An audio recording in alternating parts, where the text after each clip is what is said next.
और हमारे को बोल रहे हैं कि फिल्म फिर 15 महीने में हमारी फिल्म ब्लॉकबस्टर हुई है। जयराम ठाकुर जी एक फ्लॉप डायरेक्टर है।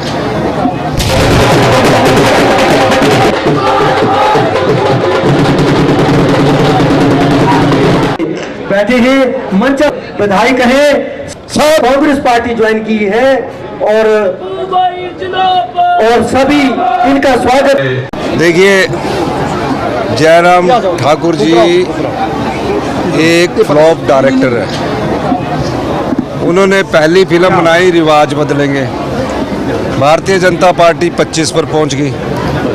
दूसरी फिल्म बनाई उन्होंने operation lotus, Bharatiya Janata party फिर 25 पर टिकी रही।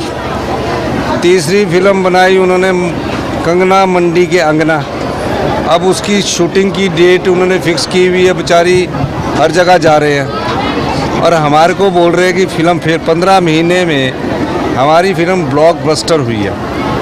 क्या कोई कभी सोच सकता था कि विधवाओं की बच्चों की पढ़ाई का खर्चा और हॉस्टल का खर्चा 27 साल तक की उम्र में इस दूसरे बजट में 15 महीने की सरकार लेकर आएगी?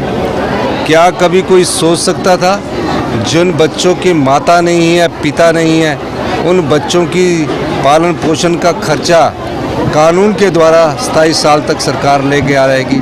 क्या कभी कोई सोच सकता था जो भारतीय जनता पार्टी कहती थी कि 1500 रुपया पेंशन कब मिलेगी, जब हमने 18 साल से ऊपर की महिला को 1500 रुपया हर महीने पेंशन देने की बात की और साल का 18,000 रुपया देने की बात की, जब तक उसके शरीर में अंतिम सांस बचा है, तो अब उस पेंशन को रुकवाने चले गए।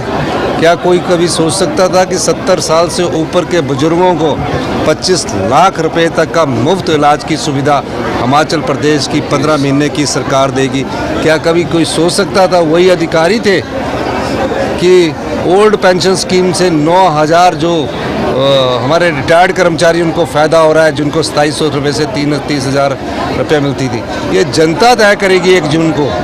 और ये फिल्म नहीं है, ये जनसेवक के रूप में हम कार्य कर रहे हैं। मैं दावे के साथ चलता हूँ कि 3.5 साल और जनता की सेवा में काम करेंगे और जो जयराम ठाकुर जी कह रहे हैं उसका पार्ट 2 2027 में आएगा, जब हिमाचल आत्मनिर्भर होकर हिंदुस्तान का सबसे समृद्धशाली और अमीर राज्य बने।